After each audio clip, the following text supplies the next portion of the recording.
बिना शोर, मुद्दों पर जोर।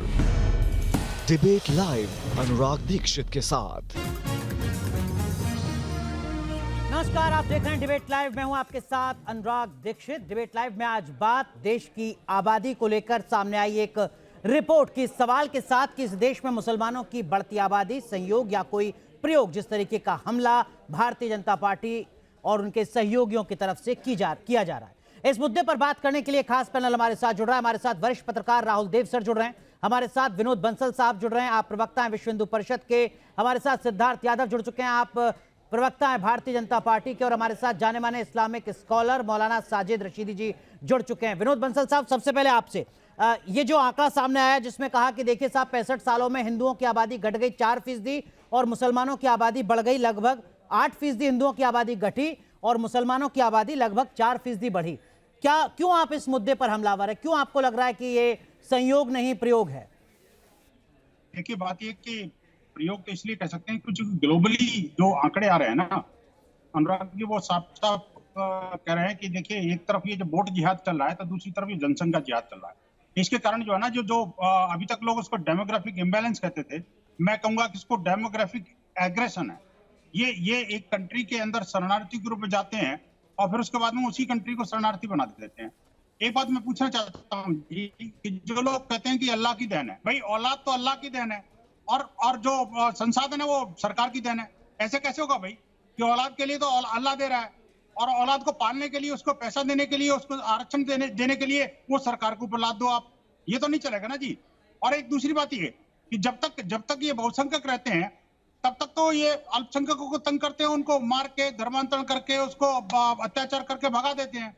और जब जहां ये अल्पसंख्यक रहते हैं तब तक ये विक्टिम कार्ड खेल करके वहां के बहुसंख्यक समुदाय को विक्टिमाइज करते हैं और साथ में उनके संसाधनों पर बोझ बनते हैं। मैं लगातार इस तरह की घटना एक जगह नहीं है, ग्लोबली है, ये ग्लोबल स्तर पर ये सिचुएशन चल रही है। और आप देखिए कि अभी जो अरब कंट्री से जिस तरह से प्लेन भर के आ रहे हैं, आखिरकार जो मुस्लिम संस्थाएं हैं उनकी तरफ से ये जो अपील जारी हो रही है कि इसको वोट करो, उसको वोट मत करो, ये क्या है आखिरकार? ये इनका एक सीधा कहा है कि भाई जब लड़के लिया है पाकिस्तान और हंस के लेंगे हिंदुस्तान। ये मुझे लगता है इस राह पर चल रहे हैं लोग। ठीक है, मौलाना साजिद रशीदी जी, आप जवाब दीजिएगा इस सवाल का। हमारे साथ मनमोहन झा साहब भी जुड़ चुके हैं, आप प्रवक्ता हैं AIMIM के, आपका भी रुख करेंगे। लेकिन उससे पहले राहुल सर, एक चीज मैं आपसे समझना चाहूंगा। ये आंकड़े हैं जिनके मुताबिक बीते 65 सालों में इस देश में हिंदू बढ़े हैं 4 गुना रफ्तार से, मुसलमान बढ़े हैं 7 गुना रफ्तार से। क्या वाकई ये सामान्य आपको लगता है? क्या आपको नहीं लगता कि इस पर चर्चा होनी चाहिए तब, जबकि पूरी दुनिया की 20% आबादी हिंदुस्तान में रहती है, उस हिंदुस्तान में जहां पीने का पानी है सिर्फ 4% और रहने लायक जमीन है सिर्फ 2.5%? नहीं, जरूर होनी चाहिए और इस रिपोर्ट पे तो चर्चा हो ही रही है। लेकिन मैं याद दिला दूं कि भारत सरकार के जनसंख्या के बारे में और जन्म दर के बारे में जो अपने आंकड़े हैं और उन पर जो ताज़ा रिपोर्ट्स आई हैं, अध्ययन हुए हैं, उनको भी देखना चाहिए। जनसंख्या वृद्धि के 4 तरीके माने जाते हैं वृद्धि या कम होने के, कम ज़्यादा होने के। एक उसमें इमिग्रेशन है, दूसरा कन्वर्जन है, तीसरा बर्थ रेट है और चौथा राजनीतिक कारण होता है। कई बार राज्यों की सीमाएं भी कम ज़्यादा होती रहती हैं। तो जन्म दर इसमें सबसे महत्वपूर्ण है और जन्म दर के आंकड़े, भारत सरकार के अपने आंकड़े जो अभी तक सामने हैं, वो ये बता रहे हैं कि जन्म दर सभी समुदायों में, सभी धर्मों में भारत में कम हो रही है। मुसलमानों में भी कम हो रही है और सभी धर्मों में कम हो रही है। और कई प्रदेशों में वो जन्म दर राष्ट्रीय जन्म दर से नीचे जा चुकी है, जिसमें मुसलमान भी शामिल है जी। तो अलग अलग प्रदेशों को इन सारी चीजों को डिसएग्रीगेट करके देखना पड़ेगा। ये जो रिपोर्ट आई है, पहली बात ये भारत की जनसंख्या जनगणना के अनुसार नहीं है, ये 2 अमेरिकी विद्वानों द्वारा तैयार की गई एक रिपोर्ट है। उनके आंकड़ों के आधार पर RCS डेम सेट जिसको कह रहे हैं, उसके आधार पर ये बनाई गई है। भारत में जनगणना 4 साल से रुकी हुई है। ये 115 साल में पहला अवसर है जब भारत में जनगणना अपने नियत समय पर नहीं हुई है। 115 साल में, जब से हमारे यहाँ शुरू हुआ ये 2021 में होनी थी, 2024 आ गया है और अभी भी कोई आसार नहीं है। इस साल भी नहीं हो सकती, अगले साल होगी कि नहीं हम नहीं जानते। तो हमारे लिए सबसे प्रामाणिक आंकड़े जब आएंगे वो हमारी अपनी जनगणना के आंकड़े होंगे, जिनसे ये सारी चीजें पता चलेगी। सर, मैं बाकी मेहमानों के पास जाऊं उससे पहले एक छोटा सा करेक्शन सर और सजेशन सबमिशन। 25 अगस्त 2015 को मिनिस्ट्री ऑफ होम अफेयर्स की तरफ से पीआईबी पर एक प्रेस रिलीज जारी की गई थी, जिसमें लगभग इसी तरीके के आंकड़े बताए गए थे। उसमें बताया गया कि 2011 में जो जनगणना है 2001 से 2011 की, उसमें इस पूरे देश में जो आबादी बढ़ने का औसतन ग्रोथ रेट था वो 17.7% था। हिंदुओं का जो औसतन ग्रोथ रेट था 10 साल का वो राष्ट्रीय औसत से कम 16.8% था, और मुसलमानों का जो ग्रोथ रेट था वो राष्ट्रीय औसत से कहीं ज्यादा 24.6% था। ये 2015 के आंकड़े हैं राहुल सर। हाँ, बिल्कुल ठीक है, ये जाने हुए आंकड़े हैं, कोई नया नहीं है इसमें, ये बिल्कुल ठीक है। और इसका कारण भी अगर आप ढूंढेंगे तो मिल जाएगा। जहां भी अशिक्षा ज्यादा है, जिन प्रदेशों में गरीबी और अशिक्षा ज्यादा है, स्त्रियों की शिक्षा कम है, वहां पर जनसंख्या वृद्धि बहुत तेजी से हुई है। मुसलमानों में एक धार्मिक समुदाय के आधार पर स्त्रियों की शिक्षा और शिक्षा अपने आप में दोनों ही कम है दूसरों की तुलना में। सिद्धार्थ, मैं आपके पास आऊंगा, उससे पहले विनोद बंसल कुछ कहना चाह रहे हैं। विनोद जी, बहुत संक्षेप में। हाँ, बहुत संक्षेप में आपके कुछ डाटा को करेक्शन करना चाहता हूँ। आपने कहा मुसलमानों की आबादी जो 4% बढ़ी है, नहीं भाई साहब, ये 43.15% बढ़ी है। अनुराग जी, एक तो आपका आंकड़ा थोड़ा ठीक कर लीजिए, और दूसरी बात ये राहुल देव जी को बता दूं कि ये जो कह रहे हैं ना कि कुछ राज्यों में इस तरह की स्थिति है, राज्यों की स्थिति नहीं है जी। राज्यों में अगर वृद्धि दर वहां पर बढ़ती, अगर उसके ग्रोथ अपने इकोनॉमिक स्टैंडर्ड के हिसाब से, तो मुसलमानों की, हिंदुओं की बढ़नी चाहिए। लेकिन नहीं, जो एनुअल जो एवरेज है वो 24.कुछ% जो अभी अनुराग जी ने बताया था, मुसलमानों की बढ़ा है। इसके पीछे देखिए, मैंने आपको बताया कि देखिए, औलाद तो अल्लाह की देन है और संसाधन सरकार की देन है, ये नहीं चलेगा ना जी। ठीक है, आप देखिए कि औलाद को भी सरकार के नियमों के अनुसार रोकना पड़ेगा ना जी आपको। ठीक है साजिद जी, आप जवाब दीजिएगा इस सवाल पर। लेकिन सिद्धार्थ यादव, एक तरफ एक तबका है जो कहता है कि देखिए साहब, इस देश में मुसलमान सुरक्षित नहीं है, रहने लायक माहौल यहां पर नहीं है अल्पसंख्यकों के लिए। ये कैसा माहौल है जहां पर 43% की रफ्तार से मुसलमानों की आबादी बढ़ रही है?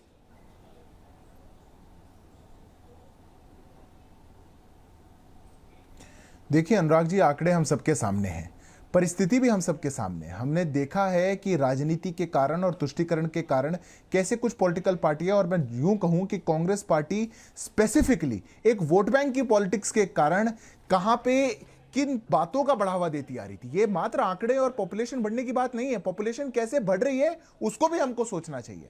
बात सिर्फ पॉपुलेशन अगर फर्टिलिटी से बढ़े तो अलग है, पर यहां कन्वर्जेंस देखने को मिल रहे हैं। कांग्रेस पार्टी की नीतियों के कारण जो तुष्टीकरण इतने वर्षों से चलता आ रहा था, उसके कारण देश के सुदूर क्षेत्रों में कन्वर्जन इतना बढ़ा है, इन्फिल्ट्रेशन इतना बढ़ा है। क्या हमने पॉलिटिकल पार्टियों से नहीं सुना था कि देश में आने वाले रोहिंग्याओं को 5-5 हजार रुपए महीना देना चाहिए? क्या देश में आने वाले घुसपैठियों को राशन कार्ड और आधार कार्ड बनाने वाली प्रदेश की सरकारों पर प्रश्न नहीं पूछा जाना चाहिए था? ये कौन सी पार्टियां हैं, ये कौन सी नीतियां हैं जो नेशनल सिक्योरिटी को भी ताक पर रखकर ऐसे सिर्फ एक जन आबादी को बढ़ाने के लिए भरपूर प्रयास करते हैं? और उसके बाद वो इतने पे नहीं रुकते अनुराग जी, इसके बाद वो कहते हैं जिसकी जितनी संख्या भारी उसकी उतनी हिस्सेदारी। वो संख्या बढ़ा करके किसकी हिस्सेदारी छीन करके किसको देना चाह रहे हैं? ये कहां की बात हुई? ये भारत देश में नहीं होना चाहिए। भारत एक देश दुनिया की उभरती हुई इकोनॉमीज में से एक है, और अगर कोई भी ऐसी डिवाइसिव नीति जो देश में इस प्रकार से किसी एक आबादी को बढ़ा करके हर प्रकार के कन्वर्जन को अलाउ करके और दूसरे जो समुदाय रहते हैं उनके हक को छीन करके, और ये संख्या, आबादी, हिस्सेदारी, भागीदारी, ये फॉर्मूले लगा लगाकर कभी संपत्ति बांटने की बात करती है, कभी आरक्षण छीन करके देने की बात करती है, कभी अलग जगहों पर ब्लैंकेट रिजर्वेशंस देने की बात करती है, उसके खिलाफत, उसके खिलाफ बोलना ये हम सबकी जिम्मेदारी है। मौलाना साजिद रशीदी का विषय नहीं है, जी बस 10 सेकंड लूंगा। जी बोलिए। मैं इनसे पूछना चाहता हूं, आपको माइनॉरिटी में एक ही माइनॉरिटी दिखती है क्या? आपको, मैं अनुराग जी बस 10 सेकंड लूंगा। आपको माइनॉरिटी में बस एक ही माइनॉरिटी दिखती है क्या? आप कांग्रेस पार्टी जब सत्ता में रही, आप माइनॉरिटी कमीशन में एक समुदाय के अलावा कभी कोई चेयरपर्सन नहीं बना पाए। आपके लिए क्या जैन, बौद्ध, सिख, क्रिश्चियन ये कुछ नहीं थे? आज हम देख पा रहे हैं कि हर जगह से वही तो बात आप कर रहे हैं कि वही डिक्रीज और कहीं और इंक्रीज है। इसके पीछे की जो राजनीति है देश की जनता उसको समझ। मौलाना साजिद रशीदी, प्यू रिसर्च का आंकड़ा है जिसके मुताबिक 2050 में यानी अगले 24-25 साल में पूरी दुनिया में सबसे ज्यादा मुस्लिम आबादी वाला देश भारत बन जाएगा। क्या वाकई ये ऊपर वाले की मेहरबानी से अनजाने में होने वाला एक काम है जो लगातार चलता आ रहा है पिछले 65 साल से, या एक सोची समझी रणनीति है जो इस्लाम विरोधी कट्टरपंथी तबके के ऊपर हमला करने वाले लोग कहते हैं कि देखिए साहब ये गजवाए हिंद की साजिश के तहत हो रहा है? साजिद रशीदी।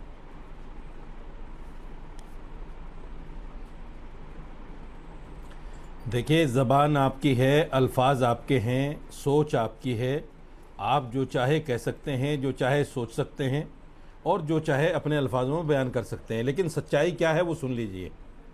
सच्चाई ये है कि आज़ादी के बाद में इस देश की आबादी में मुसलमान 3.5 करोड़ था और मेरे हिंदू भाई 31 करोड़ 70 लाख थे, जिनकी आबादी बढ़कर 96 करोड़ हो गई। 96 करोड़ हो गए ये लोग। इस पर कोई ध्यान नहीं देगा। मुसलमान जो है 3 करोड़ से 14 करोड़ पर आया है, तो ये 14 करोड़ सबको दिख रहा है। 14 करोड़ 21 क्योंकि करोड़ तुष्टीकरण करना है, तुष्टीकरण की राजनीति करनी है।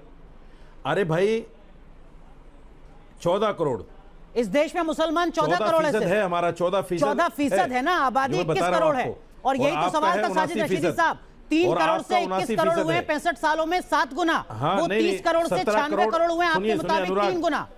3 गुने और 7 गुने की रफ्तार का अंतर है सर। यार बीच में मेरे बीच में क्यों बोलते हो आप? नहीं, आंकड़े सही बोलिए सर, आप कोई दिक्कत नहीं बोलिए। अरे मेरे बीच में क्यों बोलते हो आप भाई, जब दूसरों के बीच में नहीं बोलते? ये गलत तरीका है आपका। 21 करोड़ नहीं है मुसलमान, 2011 की मर्दमशुमारी के मुताबिक 17 करोड़ कुछ है। 21 करोड़ कहां से ले आए आप? 2011 के बाद मर्दमशुमारी नहीं हुई। जो 14% कुछ होता है, 14 पॉइंट कुछ परसेंट होता है, आपको आंकड़े भी पता नहीं उसके। दूसरी बात सुनिए, देखिए ये जो बार बार कहते हैं ना कि अल्लाह की देन, अल्लाह की देन है, वाकई हम अल्लाह की देन समझते हैं औलाद को, और हम किसी पर बोझ नहीं है। हम नहीं कहते राशन हमें दो। ये जो 85 करोड़ लोगों को भारतीय जनता पार्टी ने बेरोजगारी से त्रस्त करके उनको राशन देना शुरू कर दिया और भिखारियों के सामने लाकर खड़ा कर दिया, इस पर कोई बात नहीं करेगा।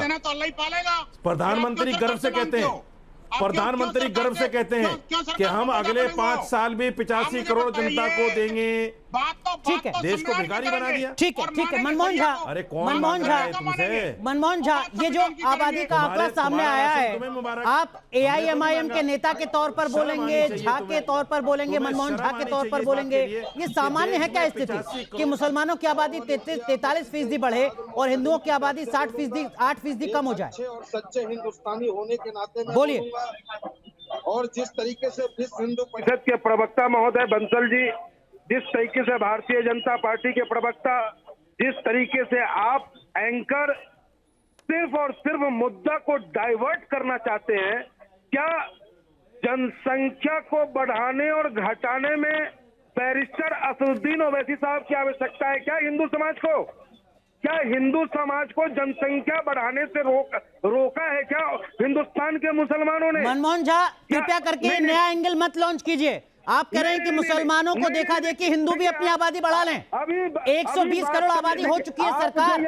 आप क्या कह रहे हैं आप? संख्या के नाम पर आप ये कहना चाहते हो, आप ये कह रहे हैं कि हिंदू भी अपनी आबादी बढ़ाएं? हिंदू क्यों बढ़ा नहीं रहे वो? अगर आपको, अगर उन्हें अपना अल्लाह पे विश्वास है तो आपको अपने राम पे क्यों नहीं यकीन है कि आप अपने हमारा? अरे क्या कह रहे हैं सर आप, ये तो सोच लीजिए। मैं सत्य कह रहा हूँ आपसे, मैं सत्य कह रहा हूँ। हमें विश्वास है कि मेरा राम मेरे बच्चों का पालन पोषण करता है, वैसे उनको विश्वास है कि उनका अल्लाह उनके बच्चों का पालन पोषण करता है। राहुल सर, इसमें क्या, अगर नेता सार्वजनिक तौर पर होगी? इस तरीके का बयान दें कि साहब अगर मुसलमान बढ़ा रहे हैं आबादी तो आप भी बढ़ाइए, ये एआईएमआईएम के नेता हैं जो कह रहे हैं कि आपको किसने रोका? एक मिनट झा साहब, राहुल सर, क्या ये सही दिशा में डिस्कोर्स जाएगा? देखिए, डिस्कोर्स तो बहुत पहले बहुत गलत दिशा में जा चुका है और ये जो हम सुन रहे हैं कोई नई बात नहीं है। हमारे भी बहुत सारे हिंदू नेता हैं, धार्मिक नेता हैं जो हिंदुओं का आह्वान करते हैं कि आप 4-4 बच्चे पैदा करिए, आप 5-5 बच्चे पैदा करिए। ये भी हमारे यहाँ भी आह्वान इस तरह के किए गए हैं। मुसलमानों की ओर से किए जाए तो वो भी कोई आश्चर्य की बात नहीं है, क्योंकि दोनों तरह की सांप्रदायिकताओं को, और विशेष तौर पर ये रिपोर्ट एक कैसे समय में आई है और ऐसे आंकड़े लेके आई है, और इसकी टाइमिंग पर हम मतलब उसको हम नजरअंदाज नहीं कर सकते, जिससे अब ये जो हमारा भारत का हिंदू और मुस्लिम विभाजन है ये और तीखा होगा। ये शक शुबहे और खाइयां और बढ़ेंगी और इससे एक ध्रुवीकरण है वो और बढ़ेगा। मैं नहीं जानता कि इसकी काट क्या है, लेकिन हम ये निश्चित मान सकते हैं कि अभी जो ये चुनाव हो रहा है, 3 चरण हो गए हैं और अभी जो बाकी चरण है उसमें ये बहस बहुत बड़ी बहस बनेगी। इसको बढ़ाया जाएगा और इसका दोनों लोगों को फायदा होगा।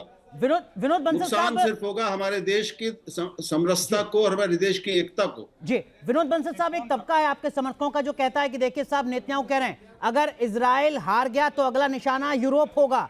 पोलैंड में मुसलमानों को शरण नहीं दी जा रही है, नॉर्वे में इस्लामीकरण रोको आंदोलन चल रहा है, बेल्जियम में बुर्का बैन कर दिया गया है, डेनमार्क में इस्लामीकरण के खिलाफ बहुत तेजी से आंदोलन चल रहा है, और यूरोप के ऐसे कई देश हैं जहां पर इस्लाम को एक थ्रेट के तौर पर देखा जा रहा है। क्या आपको लगता है कि भारत को एक सबक लेना चाहिए, क्योंकि यूरोप में कहा जा रहा है कि यूरेबिया हो रहा है, यूरोप को अरब बनाने की साजिश पर काम चल रहा है?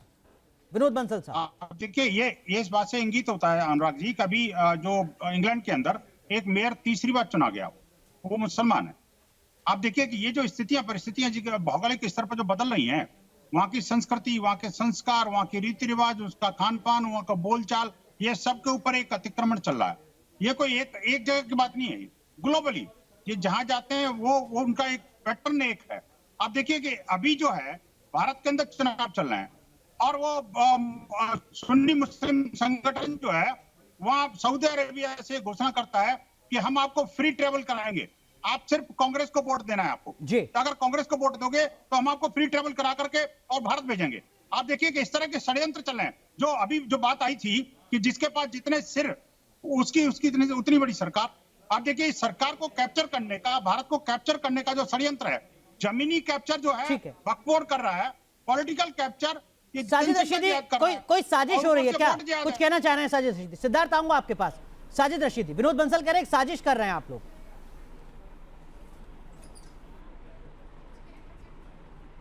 हाँ बिल्कुल साजिश हो रही है। 96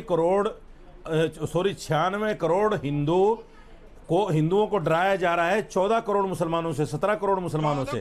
ये साजिश ही तो है, और क्या है? यानी 17 करोड़ मुसलमान, वो 96 करोड़ को डराया जा रहा है उनसे। ये साजिश है। इससे बड़ी साजिश क्या हो सकती है? ये देखो डर में बोल रहे हैं, ये डर में बोलते हैं मेरे बीच में।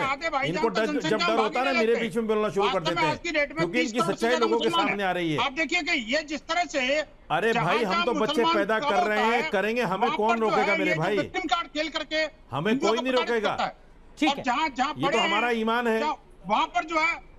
लेकिन मौलाना साजिद रशीदी, आपको नहीं लगता कि अगर 20% आबादी, साजिद रशीदी साहब, एक बड़ा सीधा सा सवाल, अगर इस देश में दुनिया की 20% आबादी रह रही है, उस देश में जहां पर रहने लायक जमीन, मुझे बोलने दीजिए, मुझे बोलने नहीं दे रहे हैं, मुझे बोलने नहीं दे रहे हैं भाई, मेरी बात पूरी होने दीजिए। दुनिया की 20% आबादी उस देश में रह रही है जहां पर 2.5% जमीन है। मेरी बात तो पूरी होने दीजिए, बीच में मस्जिदों से ऐलान होना चाहिए कि कृपया करके आबादी नियंत्रण पर विचार करो भाई, जमीन नहीं है रहने के लिए इस देश में।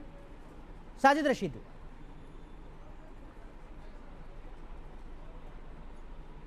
नहीं बिल्कुल नहीं ऐलान होना चाहिए। क्यों ऐलान करेंगे? इस्लाम में इस चीज की कोई जगह ही नहीं है। हम क्यों ऐलान करेंगे बच्चे पैदा ना करो? आप ऐलान करो, जिसको पानी से डर है, 20% आबादी रह रही है दुनिया की, जिसको 2.5% जमीन है हमारे पास, 4% पानी बचा है। अगर बीजेपी 5 साल आ गई, सुनिए, जमीन किसी के बाप की नहीं है, पानी किसी के बाप का नहीं है, हवा किसी के बाप की नहीं है। संसाधन तो सीमित है, सरकार कहां रहेगी अगली पीढ़ी? बढ़ाएगा, जितनी मखलूक पैदा करनी है वो और ज्यादा करेगा। सिद्धार्थ आपने सुना साजिद रशीदी को, हमारा ईमान है ये। वो कह रहे हैं कि हम तो मस्जिदों से ऐलान नहीं करेंगे कि पॉपुलेशन कंट्रोल पर काम करो। ये वो देश है जिसमें दुनिया में सबसे पहले जनसंख्या नियंत्रण अभियान शुरू हुआ था। भारत में ही सबसे पहले जनसंख्या नियंत्रण अभियान शुरू हुआ था। देख लेना आप। क्या भारतीय जनता पार्टी के एजेंडे में कोई ऐसी योजना है कि अगर 24 में आप चुनाव जीतते हैं तो केंद्र स्तर पर आबादी नियंत्रण को लेकर कोई सख्त फैसला आप उठाएंगे? सिद्धार्थ, साजिद रशीदी कह रहे हैं मस्जिदों से ऐलान तो नहीं करेंगे। देखिए अनुराग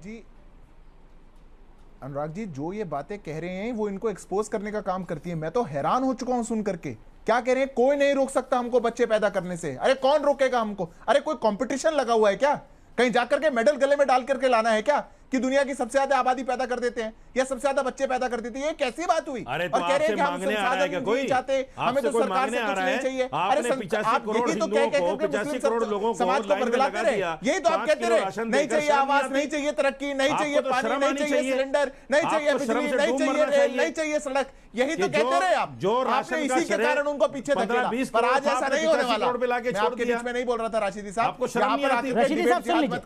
रशीदी साहब सुन, अनुराग जी आप डिबेट जिहाद को नहीं करने देंगे। अभी तो देखिए नहीं, आपको शर्म नहीं आती? आपने 85 करोड़ लोगों को गरीब बना दिया।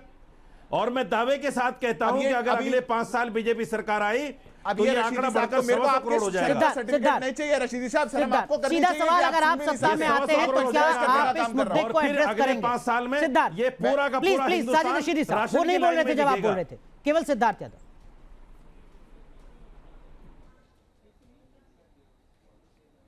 अनुराग जी, मैं जवाब तब दूंगा जब आपका चैनल मुझको सुनना चाहेगा। बिल्कुल, जो बोलिए। कोई ऐसा डिबेट जिहाद करता है उसको आपको वॉल्यूम डाउन करनी चाहिए। हर कोई सेम बदतमीजी नहीं कर सकता ना। इनने तो कह ही दिया कि हम क्या करेंगे, इनने तो कह दिया कि हम तो इतने बच्चे करेंगे, हम तो ऐसा करेंगे, हमें संसाधन नहीं चाहिए, ऐसा नहीं चाहिए। बिल्कुल नियंत्रण होना चाहिए और बिल्कुल करके दिखाएंगे। आप देश के किस समाज को बरकरार चाह रहे हैं? आज लाभार्थी अगर हैं और हम सबको साथ लेकर आगे बढ़ा रहे हैं, कह रहे कौन से संसाधन है, अल्लाह बढ़ा दे। अरे अल्लाह हाईवे थोड़ी बना देगा आपके आकर के, कोई आपको यहां पर कोई घर में सिलेंडर थोड़ी दे देगा, खाना थोड़ी दे देगा। कह रहे हैं कि 80 करोड़ को आपने भुखमंगा बना दिया। 80 करोड़ में से कितने हैं मुसलमान? जाकर के गिनिए एक बार। ये कैसी बातें हुई? ये देश को पीछे धकेलना चाहते हैं और इनकी नीतियों की मदद करती है कांग्रेस जैसी कितने पार्टी। हैं ठीक है, मुसलमान? माफ कीजिए आप सबको रोक रहा हूं, लेकिन जो बात शुरुआत में राहुल देव ने सर ने कही थी, राहुल सर ने कहा कि ये मुद्दा अगले चरणों में एक बड़ा चुनावी मुद्दा बनने जा रहा है, ऐसा तय लगता है। बहुत बहुत शुक्रिया आप सभी का डिबेट लाइव में जुड़ने के लिए, धन्यवाद। बिना शोर, मुद्दों पर जोर। डिबेट लाइव अनुराग दीक्षित के साथ।